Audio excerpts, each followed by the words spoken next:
বাট জুবিনে কিন্তু যোৱাৰ আগতে কৈ গৈছিল যে মই যদি নাযাওঁ তেতিয়া এজনে সুইচাইড কৰিব। সেইবোৰ কোনে কৈছে? আপোনালোকৰ আগত জানো কিবা হেৰি আছে, প্ৰমাণ আছে এইটো কথা?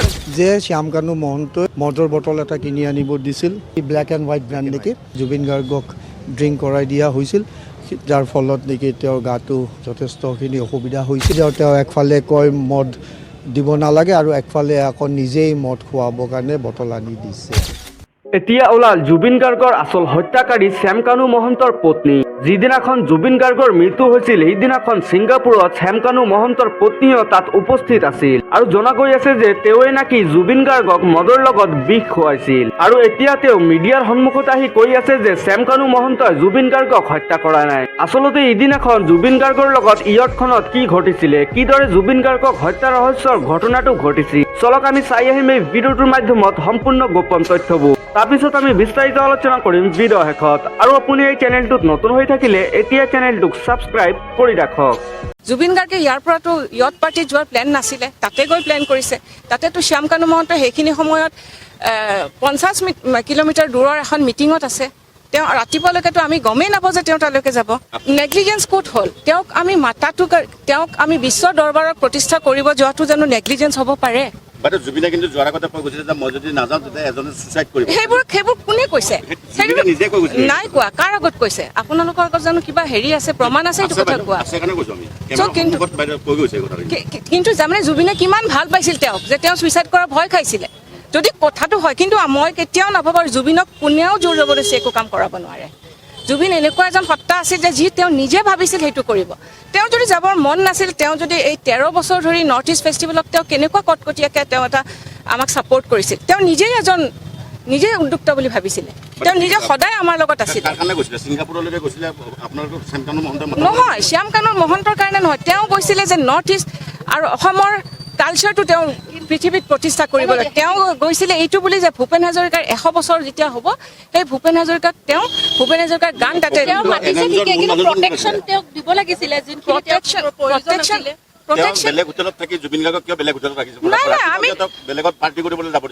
আমি জুবিন গাৰ্গক কেনেকে আপোনালোকে জোৰ জবৰদস্তি ধৰি ৰাখিব কওক? তেওঁক যাব দিয়া বা হেৰিটোতো আমিতো জুবিনক আমি য'ত জুবিনে পেন পেচিফিক মানে ছিংগাপুৰৰ চবতকৈ বেষ্ট হোটেলখনত ৰাখিছোঁ, য'ৰ 400 মিটাৰ দূৰত হস্পিটেল, ৰেফাৰেঞ্চ হস্পিটেল পৃথিৱীৰ ভিতৰত চবতকৈ ডাঙৰ হস্পিটেলখন আছে। জুবিন গাৰ্গে ইয়াৰ পৰাতো ইয়ট পাৰ্টিত যোৱাৰ প্লেন নাছিলে, তাতে গৈ প্লেন কৰিছে। তাতেতো শ্যামকানু মহন্ত সেইখিনি সময়ত 50 কিলোমিটাৰ দূৰৰ এখন মিটিঙত আছে। তেওঁ ৰাতিপুৱালৈকেতো আমি গমেই নাপাওঁ যে তেওঁ তালৈকে যাব। নেগলিজেঞ্চ ক'ত হ'ল? তেওঁক আমি বিশ্ব দৰবাৰত প্ৰতিষ্ঠা কৰিব যোৱাটো জানো নেগলিজেঞ্চ হ'ব পাৰে? বাট জুবিনে কিন্তু যোৱাৰ আগতে কৈ গৈছিল যে মই যদি নাযাওঁ তেতিয়া এজনে সুইচাইড কৰিব। সেইবোৰ কোনে কৈছে? জুবিনে নিজে কৈ গৈছিল। নাই কোৱা। কাৰ আগত কৈছে? আপোনালোকৰ আগত জানো কিবা হেৰি আছে, প্ৰমাণ আছে এইটো কথা কোৱা? আছে কাৰণে কৈছো আমি। কেমেৰাৰ বাইদেউ কৈ গৈছে এই কথাটো। কিন্তু তাৰমানে জুবিনে কিমান ভাল পাইছিল তেওঁক যে তেওঁ চুইচাইড কৰাৰ ভয় খাইছিলে যদি কথাটো হয়। কিন্তু মই কেতিয়াও নাভাবোঁ জুবিনক কোনেও জোৰ জবৰদস্তি একো কাম কৰাব নোৱাৰে। জুবিন এনেকুৱা এজন সত্তা আছিল যে যি তেওঁ নিজে ভাবিছিল সেইটো কৰিব। তেওঁ যদি যাবৰ মন নাছিল, তেওঁ যদি এই 13 বছৰ ধৰি নৰ্থ ইষ্ট ফেষ্টিভেলক তেওঁ কেনেকুৱা কটকটীয়াকৈ তেওঁ এটা আমাক ছাপোৰ্ট কৰিছিল। তেওঁ নিজে উদ্যুক্ত বুলি ভাবিছিলে। তেওঁ নিজে সদায় আমাৰ লগত আছিল। নহয়, শ্যামকানু মহন্তৰ কাৰণে নহয়, তেওঁ কৈছিলে যে নৰ্থ ইষ্ট আৰু অসমৰ কালচাৰটো তেওঁ পৃথিৱীত প্ৰতিষ্ঠা কৰিবলৈ। তেওঁ গৈছিলে এইটো বুলি যে ভূপেন হাজৰিকাৰ 100 বছৰ যেতিয়া হ'ব, সেই ভূপেন হাজৰিকাৰ গান তাতে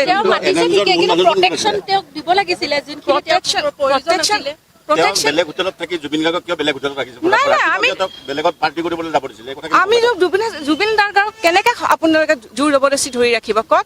তেওঁক যাব দিয়া বা হেৰিটোতো আমিতো জুবিনক আমি য'ত জুবিনে পেন পেচিফিক মানে ছিংগাপুৰৰ চবতকৈ বেষ্ট হোটেলখনত ৰাখিছোঁ, য'ৰ 400 মিটাৰ দূৰত হস্পিটেল, ৰেফাৰেঞ্চ হস্পিটেল পৃথিৱীৰ ভিতৰত চবতকৈ ডাঙৰ হস্পিটেলখন আছে। নহয়, আজি একচুৱেলি জামিন আবেদনৰ শুনানি আছিল শ্যামকানু মহন্ত ডাঙৰীয়া, আৰু জিম্মা পিটিশ্যন এখনো তেওঁ দিছিল, সেইখনৰো শুনানি ডেট ধাৰ্য কৰা আছিল, লগতে চাৰ্জ হিয়াৰিঙৰো ধাৰ্য আছিল। কিন্তু বেল পিটিশ্যনখন ইমান দুই পক্ষৰ আৰ্গুমেণ্ট হৈছে যে সেইকাৰণে জিম্মা পিটিশ্যনখনো ল'ব সময় নহ'ল। আৰু এতিয়া 4:40 আমি ওলাই আহিছোঁ। অনাৰেবল কোৰ্টে সেইটো ৰিফ্লেক্ট কৰিছে যে যিহেতু 4:40 হ'ল, বেল পিটিশ্যন হিয়াৰিঙে কমপ্লিট নহ'ল, তো সেইকাৰণে চাৰ্জটো নেক্সট উইকৰ পৰা হ'ব সম্ভাৱনা আৰু জিম্মা পেটিশ্যনখন কালি ছেকেণ্ড হাফত শুনানি হ'ব ৰাতিপুৱা ভাগত আমাৰ বেল পেটিশ্যনখন আকৌ পুনৰ শুনানি হ'ব যিহেতু আজি কমপ্লিট নহ'ল তো তাতে আজি গুৰুত্বপূৰ্ণ 3টামান পইণ্ট আজি আৰ্গুমেণ্টত আমি উত্থাপন কৰিছোঁ এটা কথা হ'ল যে তেওঁলোকে আৰ্গুমেণ্ট কৰিছিল যে শ্যাম কানু মহন্ত ইমেইল দিছিল হোটেলতো জনাইছিল যাতে জুবিন গাৰ্গক মদ ছাপ্লাই নিদিয়ে মদ নোখোৱায় কিন্তু অন দ্য কণ্ট্ৰেৰী আমি দেখাইছোঁ সাক্ষীৰ পৰা সেইখনটো তেওঁৰ ডকুমেণ্ট আমাৰ প্ৰচিকিউশ্যনৰ ডকুমেণ্ট নহয় আমি এইটো কৈছোঁ যে সেইটো প্ৰচিকিউশ্যনৰ ডকুমেণ্ট নোচোৱাকৈ কোনো পৰ্যায়ৰে প্ৰাইভেট ডকুমেণ্টছ বৰ্তমান ষ্টেজত চাব নোৱাৰে কাৰণ আইনত এইটো ব্যৱস্থা নাই অন দ্য কণ্ট্ৰেৰী তাৰ বিপৰীত আমি এটা ডাঙৰ বস্তু দেখাইছিলোঁ NRIৰ সাক্ষীৰ পৰা যে শ্যাম কানু মহন্তই অভিমন্যু তেওঁক মদৰ বটল এটা কিনি আনিব দিছিল কি ব্লেক এণ্ড হোৱাইট ব্ৰেণ্ড নেকি আনিব দিছিল আৰু সেইটো তেওঁ বাই কৰি আনি তেওঁ লবিত শ্যাম কানু মহন্তক হেণ্ডঅভাৰ কৰিছিল আৰু শ্যাম কানু মহন্তই এইটো আকৌ হেণ্ডঅভাৰ কৰিছিল জুবিনক অৰ্থাৎ এইটো ইয়াত যোৱাৰ আগে তো সেই গোটেই বটলটো আনফৰ্চুনেটলি জুবিন গাৰ্গক ড্ৰিংক কৰাই দিয়া হৈছিল যাৰ ফলত নেকি তেওঁৰ গাটো যথেষ্টখিনি অসুবিধা হৈছিল চ' আমি কোৰ্টত দেখাইছোঁ যে তেওঁ একফালে কয় মদ দিব নালাগে আৰু একফালে আকৌ নিজেই মদ খুৱাবৰ কাৰণে বটল আনি দিছে আৰু ছেকেণ্ড আৰ্গুমেণ্ট এটা তেওঁ ৰেজ কৰিছে যে তেওঁ পলাই নাযায় ফ্লাইট ৰিস্ক নাই তো আমি দেখাইছোঁ যে তেওঁৰ প্ৰতি লুকআউট চাৰ্কুলাৰ অলৰেডি দিয়া হৈছিল তেওঁ তদন্তত অহা নাছিল আমি তেওঁক এই LOC দিয়াৰ পিছতে তেওঁ বাধ্য হৈছে আহি ইনভেষ্টিগেশ্যনত পাৰ্টিচিপেট কৰিবৰ কাৰণে আৰু এটা ইম্পৰ্টেণ্ট পইণ্ট আৰ্গুমেণ্ট কৰা হৈছিল যে তেওঁ বহুত দিন হ'ল জেলত আছে সেইকাৰণে বেলত দিব লাগে তেতিয়া আমি কাউণ্টাৰ ৰিপ্লাই দিছিলোঁ যে সেইটো কোনো পৰ্যায়ৰে গ্ৰাউণ্ড হ'ব নোৱাৰে তেওঁৰ মাত্ৰ আজি 190 দিন মানে হৈছে আৰু সেইটো এটা ছাফিচিয়েণ্ট ডিটেনশ্যন পিৰিয়ড নহয় আৰু অনাৰেবল হাইকোৰ্টে এইটো আৰু গভৰ্ণমেণ্টৰ ইনিচিয়েটিভত এইটো এটা ফাষ্ট ট্ৰেক কৰি দিয়া হৈছে যাতে মানুহ কোনো লং ডিলে জেলত থাকিব নালাগে সেই গতিকে এইটো ফাষ্ট ট্ৰেক কৰা হৈছে আৰু তাৰে কাৰণে চাৰ্জ হিয়াৰিংটো অলৰেডি সম্পূৰ্ণই হৈছিল এইকেইখন বেল পেটিশ্যন আহি গ'ল কাৰণেহে বৰং অলপ আমি পিছুৱাব লগা হ'ল আজি যদি চাৰ্জ হিয়াৰিঙত যদি তেওঁলোক ছাকচেছফুল হয় যে কোনো কেছ প্ৰচিকিউশ্যনে মেক আউট কৰা নাই তেতিয়া তেওঁলোকৰ ডিছচাৰ্জ হৈ যাব তে বেলত যোৱা কোনো প্ৰয়োজনেই নাই কিন্তু যদি চাৰ্জত ডিছচাৰ্জ নহয় অৰ্থাৎ চাৰ্জ ফ্ৰেম হয় তেতিয়াহ'লে বেলৰো তাৰমানে মেৰিট নাই সেইকাৰণে চাৰ্জ ফ্ৰেম হৈছে তো এই চব আমি আজি উত্থাপন কৰিছোঁ অনাৰেবল হাইকোৰ্টে গোটেইখিনি পইণ্টছ তেওঁ নোট কৰিছে আৰু আমাৰ অবজেকশ্যন যিখন আছিল বেলত আমি তাতে গোটেইখিনি বস্তু সংগ্ৰহ কৰি দিছোঁ কি গ্ৰাউণ্ডত বেল দিব পাৰে সেইখিনি অনাৰেবল সুপ্ৰিম কোৰ্টে ভেৰিয়াছ হাইকোৰ্টছে কৈছে সেইখিনি পেৰামিটাৰ ইয়াষ্ট্ৰিক যি আছে সেইখিনি মতে তেওঁলোকে কোৱালিফাই নকৰে বেল পাবলৈ সেইকাৰণে ৰিজেক্ট কৰিব লাগে বুলি আমি দেখাইছোঁ অনাৰেবল কোৰ্টক চ' অনাৰেবল কোৰ্টে এতিয়া চালি জাৰি চাই এনালিচিছ কৰি যেতিয়া সময় আহিব তেতিয়া অৰ্ডাৰ দিব তেতিয়া আমি গম পাম যে আচলতে বেল দিয়া কেছ হৈছে নে বেল ৰিজেক্ট কৰা কেছ হৈছে তেওঁ ব্লয়িং হট ব্লয়িং কোল্ড বুলি মই কৈছোঁ যে একফালে তেওঁ দিন একফালে ৰাতি ইপিটি সিপিটি নিমিলা অংক এটা কেনেকুৱা যে তেওঁ কৈছে মই মেইল দিছোঁ যাতে জুবিন গাৰ্গক কোনো পৰ্যায়ৰে মদ নোখোৱাই মদ নিদিয়ে আনহাতে তেওঁ অভিমন্যু থ্ৰুৰে NRI থ্ৰুৰে এইটো স্পষ্টভাৱে সাক্ষীত আহিছে এভিডেঞ্চৰ উইটনেছত আহিছে সেইটো যেতিয়া আমি সাক্ষী বাদী ল'ম তেতিয়া এইটো এভিডেঞ্চলৈ পৰিণত হয় এতিয়া বস্তুটো হ'ল যে ইনক্ৰিমেণ্টিং মেটেৰিয়েলছ যে যথেষ্ট ডাউট কৰিব লগা তেওঁৰ প্ৰতি এভিডেঞ্চ আছে সেইটো আমি কোৰ্টত দেখাইছোঁ আৰু এটা আছিলে যে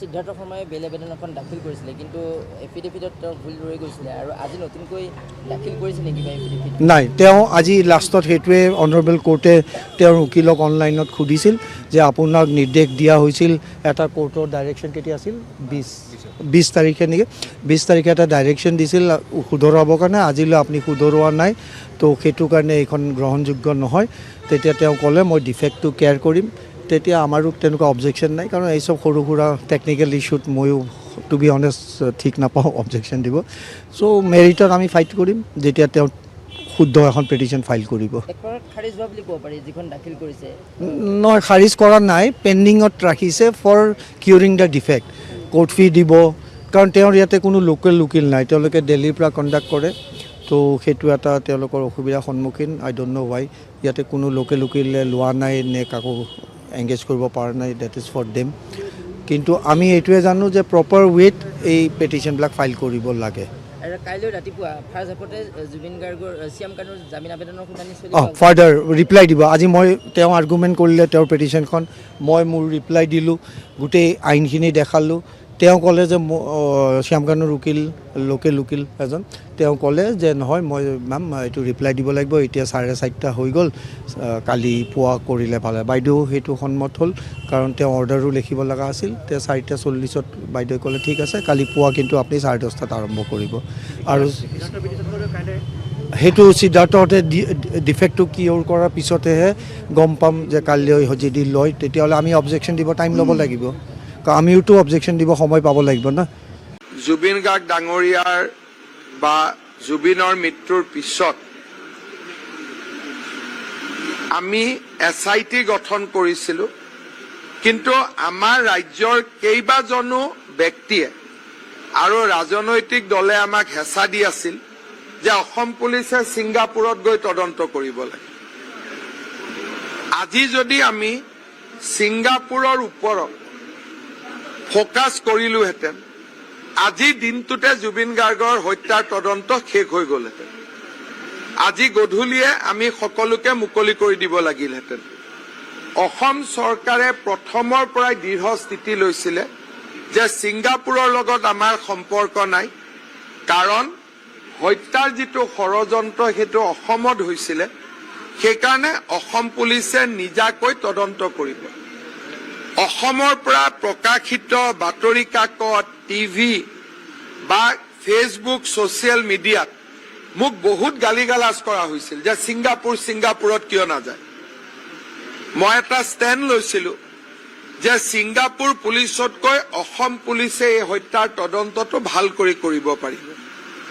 আৰু আজি অসম পুলিচৰ তদন্ত ভাল হোৱাৰ কাৰণে ছেপ্টেম্বৰৰ ক'ব গ'লে অক্টোবৰৰ 1 তাৰিখৰ পৰা আজিলৈকে শ্যাম কানু মহন্ত, সিদ্ধাৰ্থ শৰ্মা, অমৃত প্ৰভা কোনেও জামিন পোৱা নাই। আজি আকৌ এবাৰ প্ৰমাণ হ'ল যে জুবিনক লৈ বিজেপিয়ে ৰাজনীতি নকৰে, বিজেপিয়ে জুবিনক সঁচাকৈ ন্যায় দিবৰ কাৰণে প্ৰচেষ্টা কৰিছে, আৰু আমি এই চেষ্টাত আমি সফল হ'ম। যিবিলাকে বাৰে বাৰে ছিংগাপুৰ যাব লাগে, আজি মই ভাবো যে তেওঁলোকৰ চকু মেল খাব যে আচলতে আমাৰ তদন্ত প্ৰক্ৰিয়াটোক তেওঁলোকে ব্যাহত কৰাৰ বাবে চেষ্টা কৰিছিল, আৰু অসম পুলিচক ছিংগাপুৰৰ ফালে পোনাই দিছিলে যাতে আমি জুবিনক ন্যায় প্ৰদান কৰিব নোৱাৰো। আজি আপোনালোকে মনত ভাবক, অসম পুলিচে যদি ছিংগাপুৰ কৰি থাকিলেহেঁতেন, আজি আমাৰ কি অৱস্থা হ'লহেঁতেন।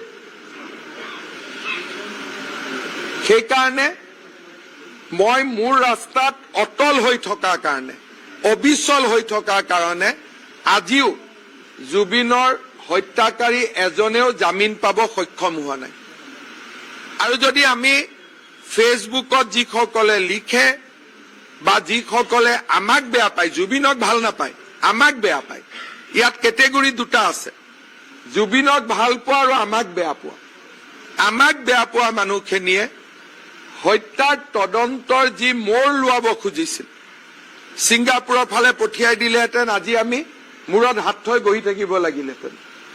ভগৱানে আৰু এটা ষড়যন্ত্ৰ বিফল কৰিলে, আৰু ভগৱানে আমাক সহায় কৰিলে যে জুবিনে ন্যায় পাওক। আজি অন্ততঃ 6 মাহ হৈ গ'ল, অক্টোবৰ, নৱেম্বৰ, ডিচেম্বৰ, জানুৱাৰী, ফেব্ৰুৱাৰী, মাৰ্চ মাহ হৈ গ'ল, 6 মাহ এজনেও জামিন পাব সক্ষম হোৱা নাই। গতিকে আপোনালোকে চিন্তা কৰক, আকৌ এবাৰ পুৰণা ফেচবুক পোষ্টবিলাক উলিয়াওক, কেনেকে ছিংগাপুৰ কৰি আমাক পাগল কৰি দিয়াৰ কাৰণে চেষ্টা কৰা হৈছে।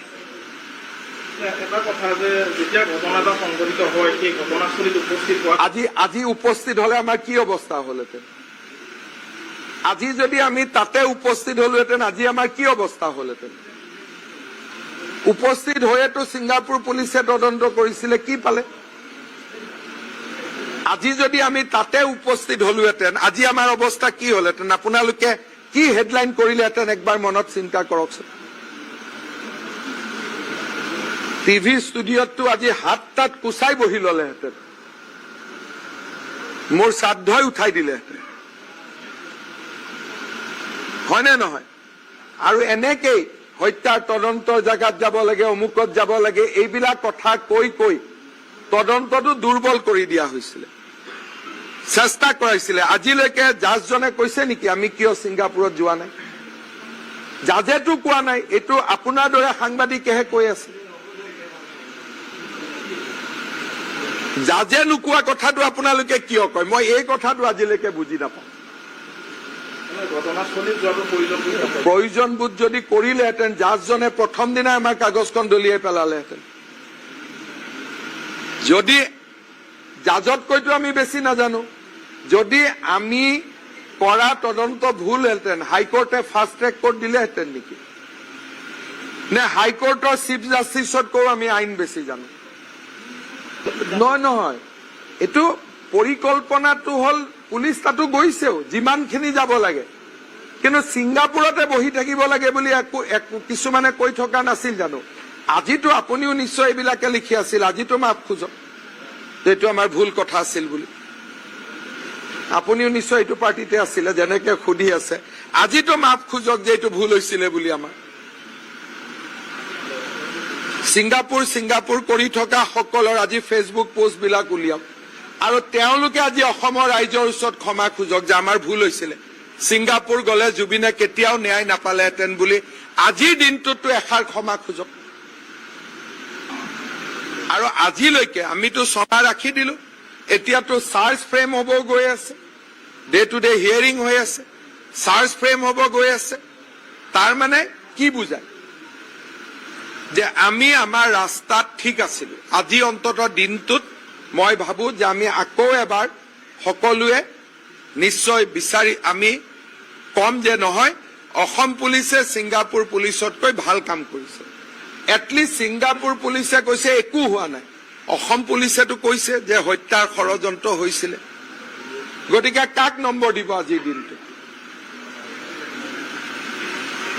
হয়নে? মই ঠিক কৈছো নে নাই? আজি এটাটো নম্বৰ অসম পুলিচক অন্তত 6 মাহ আমি জেলততো ৰাখিলো,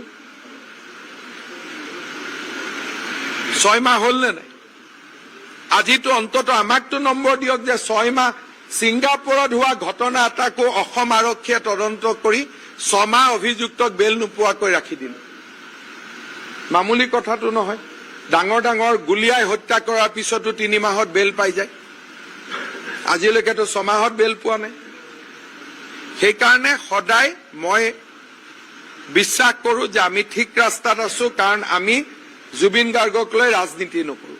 সেইকাৰণে আমাৰ মন চাফা, আমাৰ মন ক্লিয়াৰ, আৰু মই কথাবিলাক অপব্যাখ্যাও নকৰো। মোৰ জাতি নাই, মোৰ ধৰ্ম নাই, তাৰমানে মই অসমীয়া নহয় নেকি?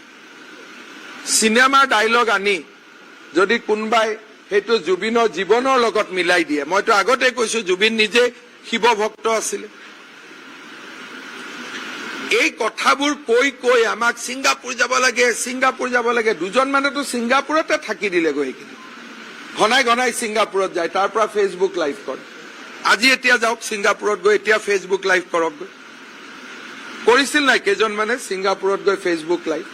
আজি এতিয়া গৈ কৰকগৈ। তো যিয়ে নহওক বন্ধুসকল, আপোনালোকে ভিডিঅ'টো শেষলৈ চোৱাৰ পিছত আচলতে বুজি পালে যে ইদিনাখন শ্যামকানু মহন্তৰ পত্নীয়ে কি কৰিছিলে, আৰু এতিয়া সি মিডিয়াৰ সন্মুখত আহি কি চিঞৰি চিঞৰি মাতবোৰ মাতি আছে। আচলতে কি ৰহস্য লুকাই আছিলে এই ভিডিঅ'টোৰ পিছত, কি ঘটনা ঘটিছিলে ইদিনাখন ছিংগাপুৰত, সম্পূৰ্ণ তথ্যবোৰ আপুনি এই ভিডিঅ'টো চাই জানি পালে। সম্পূৰ্ণ ভিডিঅ'টো চোৱাৰ পিছত ভিডিঅ'টো ভাল লাগি থাকিলে এটা লাইক মাৰি চেনেলটো ছাবস্ক্ৰাইব মাৰি অৱশ্যই ভিডিঅ'টোক এটা শ্বেয়াৰ মাৰি দিব। ধন্যবাদ।